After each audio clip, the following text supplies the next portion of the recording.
Nuk ka absolutisht asnjë arsye të thuash që kur del dhe shan Edi Ramën, shan Shqipërinë në Europë apo në Shqipëri. Nuk shan Shqipërinë kur shan Edi Ramën. S'është Edi Rama kryeministri i Shqipërisë? Edi Rama është kryeministri që është palë në Shqipëri.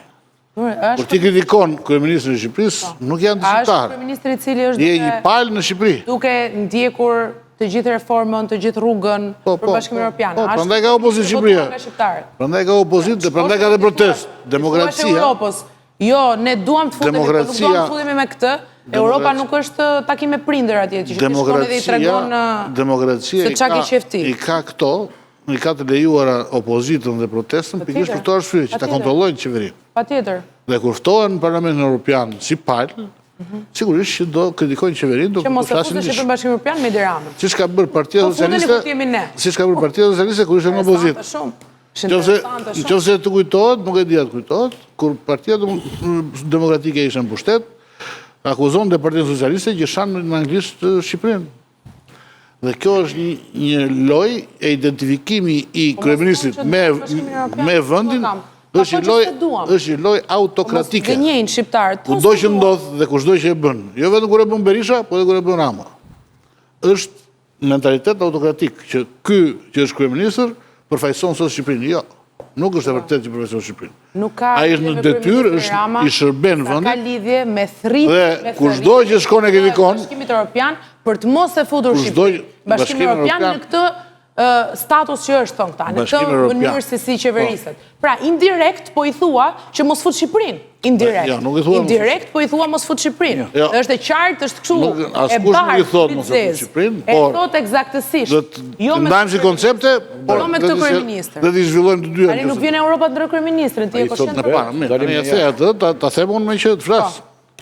E para njëra, s'kush nuk i thot mos e fut Shqipërinë, i thonë mos e fut Shqipërinë, mos e fut, jo. I thonë, kjo qeveri nuk është e denjë për të futur Shqipërinë. Pra, mos e fut në Shqipërinë. Kjo e qeveri. Jo mos fut Shqipërinë. Shqipëria mund të bëjë një qeveri tjetër. Do më thënë, të bëjmë një qeveri tjetër, bëjmë një politikën të të kanë dalë me kanë kërkes parë protestës, nuk po fshejnë gjë. Kërkesa e para protestës është dorëheqja e qeverisë. Pra, këta thonë, kjo e qeveri, kjo është protestë, ta mbarojmë që këtë. Ta mbarojë, të konkludojë Bileka dhe të Orgja që ka 20 minuta. Pra, protesta kur thotë që me këtë qeveri ne nuk është të denjë për të futur Shqipërinë në be, protesta e ka kërkesë parë këtu. Patjetër, dorëheqja e qeverisë. Le të formatohet, të bëhet parti, edhe të na dali përballë. Po kërkojnë dorëheqjen e qeverisë parë. Kjo nuk ndodh pra. E dyta. Po kjo nuk ndodh. Presioni prandaj bëhet që ndodh.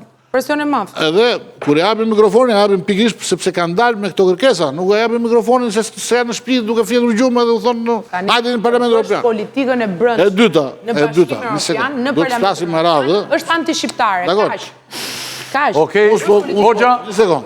E dyta, nëse thua që ka dhe njerëz që thonë që Shqipëria nuk do të futet në Bashkimin Evropian, nëse nuk plotëson parametrat. Dhe ka drejtë për të. Po, patjetër. Ka një opozitë që thotë, ka gazetarë që thonë këtë. Unë jam i këtij mendimi që Shqipëria nuk duhet të futet në Bashkimin Evropian nëse nuk është vend demokratik. Shqipëria nuk mund të futet në Bashkimin Evropian nëse nuk është vend i korruptuar.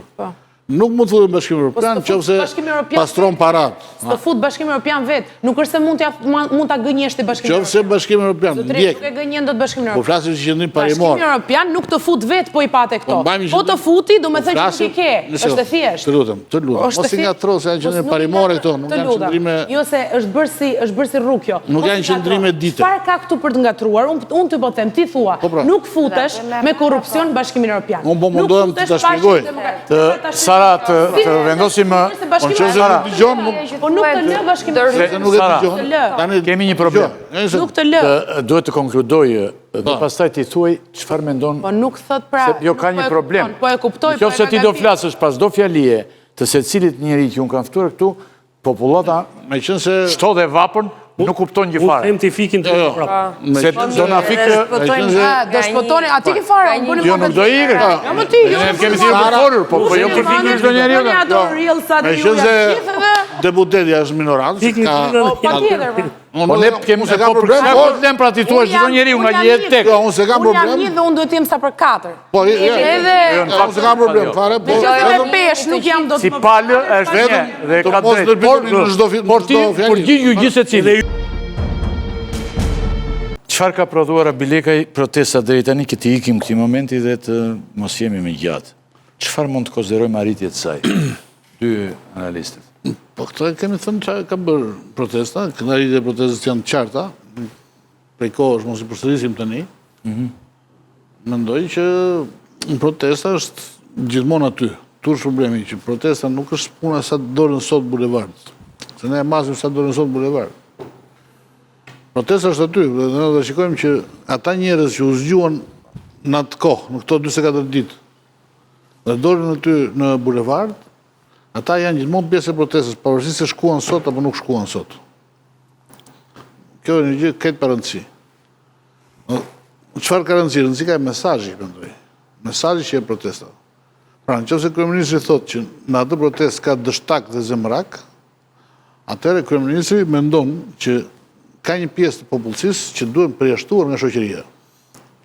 Që janë dështakët dhe zemrakët, që nuk duhen dëgjuar, që nuk duhen marrë parasysh kërkesat, për cilën qeveria mund të bëj, mund të çojë policinë, t'i arrestojë, t'i fusë në qeli, t'i raha, t'i keqtrajtojë, t'i trajtojë si qytetar dorës dytë. Ky është problemi që besoj unë që e mban dhe protestën gjallë, që këta njerëz janë çuar aty për një problem. Këta njerëz janë çuar aty si të përjashtuar nga shoqëria, të përjashtuar nga qeverisja, vazhdojnë të jenë sot njësoj, sepse kryeministri nuk do t'i dëgjojë ata. I kanë ndarë në Flamingo dhe armiq të Shqipërisë. Ndërkohë që ne ju flisnim këtu, më nisin video spitalesh, vendesh, do të thonë ambientes publike, të cilët janë në gjendje të mirë. Sepse çfarë ka bërë protesta? Ka zgjuar koshiencën e menaxhimit publik.